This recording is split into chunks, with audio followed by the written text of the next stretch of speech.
O ano ba yung kinakagalit nila? Ano ba yung kinakagalit nila kay Duterte? Ang kinakagalit nila kay Duterte yung kanyang joke na patayin yung mga senador. O meron pa sila isa yung articles of impeachment ni VP Sara. Anong nakalagay doon sa articles of impeachment ni VP Sara? Siya daw ay nag-grave threat. Nag-grave threat daw siya sa mga kay Tambaluslos, sa mag-asawang Marcos. O ano ang masasabi ng kanilang legal advisor ni Enrile na mas matanda pa sa old? Mas matanda pa sa punong balete nyo. O ano masasabi ni Juan Ponce Enrile tungkol diyan sa issue ng grave threats di umano or assassination attempt ni BP Sara sa mga nasa kay Tambaluslos at sa mag-asawa. Na isinama pa nila sa articles of impeachment. Ito galing na sa kampo nyo to. O pakinggan nyo. Hindi maaring sampahan ng kasong kriminal si Vice President Sara Duterte. Ito ang pahayag ni Chief Presidential Legal Counsel Juan Ponce Enrile. Paano na yan? No criminal charge. Kung hindi nga ma-charge ng criminal si Inday Sara dahil doon sa kanyang mga sinabi, paano pa siya may impeach dahil dyan? Kaya nga hinamon ni Sal Panelo si Judge Santiago na bumalik sa pag-aaral dahil walang criminal charge. Wala pong kriminal na pwedeng isampa kay VP Sara Duterte. Hindi po yan na magfa-fly. Wala pong probable cause. Sa krimen na inciting to sedition ba yan? Tsaka yung kung ano-ano pang mga i-file ninyo against VP Sara Duterte, negative po yan. According na mismo sa pinakamatandang abogadong nabubuhay sa bansang Pilipinas. Ano nyo ngayon ididibang ito? O bakit? So kung walang criminal charges na pwedeng i-file kay VP Sara, hindi pa nagjo-joke si VP Sara. Sabi niya nun, no joke. Di ba sabi ni VP Sara nun, no joke? Ano pa kaya itong joke ni Duterte na joke lang? So kung yung no joke ni VP Sara, hindi natin pwedeng sampahan ng kriminal na kaso, di mas lalo si Duterte, bakit ang iingay nyo? Kasi nga, trial by publicity. Dahil alam nyo na hindi... Kasi kung talagang sa tingin ninyo may sinabi si PRRD na can implicate him, di sana nagsampa na kayo agad-agad ng kaso. Sa gigil nyo ba naman sa mga yan? Mantakin mo, makikipaggera kayo sa social media. Arena ng mga Duterte ang social media. Ang daming dumidepensa sa mga Duterte kahit ayaw naman nila. Saan ka makakita ng ganyan? Kaya malabo. Puros kayo yak-yak. Wala namang mga kwenta yung mga pinagsasabi nyo. That's according to Juan Ponce Enrile, ang pinakamatandang puno na hanggang ngayon na hindi pa natatagpas sa bansang Pilipinas. Tungkol sa umano'y bantang pagpapapatay ni VP Duterte laban kay Pangulong Ferdinand Marcos Jr., First Lady Liza Marcos at House Speaker Martin Romualdez kung sakaling siya ay maipapatay. Ipinaliwanag ni Enrile na isang conditional ang pahayag ng Vice Presidente.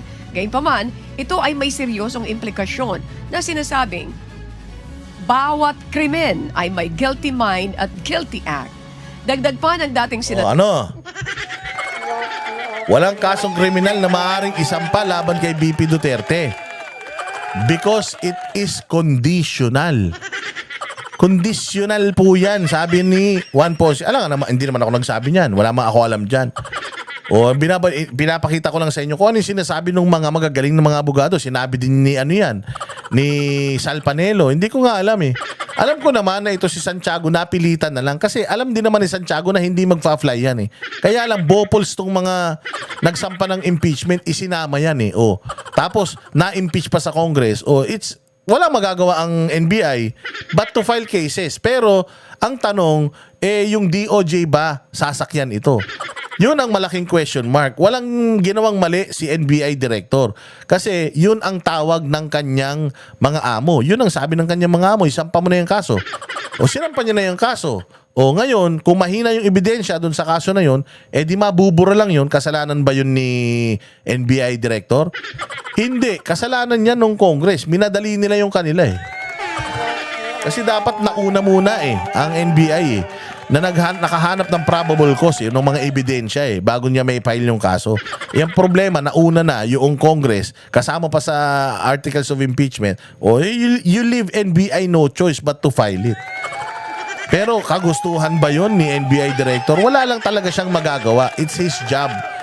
It's his job to file the case para sa akin. So, I don't see anything bad na ginawa doon ni NBI director. Kaya nga sabi ni BP Sara alam niya na yun. Oo. So, hindi na siya masusurprise. Senador kung may tangkang pagpatay kay Duterte, ngunit hindi ito magtagumpay. Maaring mapagbintangan ang unang mag-asawa at si Romualdez na maaring magpalala sa hidwaan sa politika at gamitin ng iba para Ulitin natin ang sinabi, pwede daw mapagbintangan ang mag-asawa. magtagumpay. Maaring mapagbintangan ang unang mag-asawa at si Romualdez na maaring magpalala sa hidwaan sa politika at It's a declaration. Yung sinabi ni BP Sara is a declaration that if something happens to me, sila lang ang magpapapatay sa akin. Kaya kapag ka namatay ako, patayin mo rin sila. Ganun yun. It's conditional. Ano bang hindi maintindihan? Ina ng mga kukote ng mga loyalista nga kasi.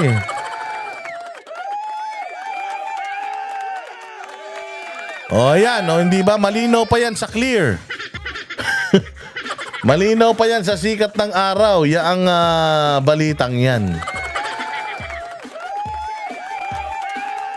Kaya mga bossing, maraming salamat sa inyong pagpatnubay at hanggang sa muli po, hanggang sa ating susunod na Burautan session. Sigurado ko gigil na naman sila dito. Hanggang sa muli, hanggang sa ating Burautan sessions mga bossing. Panatilihin pong kayo ay nakasubscribe, nakashare, nakalike, naka-notification bell. At panatilihin pong kangkilikin ang lahat ng mga content ng Banateros Brothers. Samantalahin natin habang tayo ay malaya pa, habang tayo ay hindi pa talagang tuluyang pinatatahimik ng kamera, samantalahin natin ang mga pagkakataon. Kaya tayo mag-like and mag-share at wag nating tantanan ang lahat ng mga kawatan sa Pilipinas. Magbago na kayo para naman hindi na kami napapagod magreklamo ng magreklamo.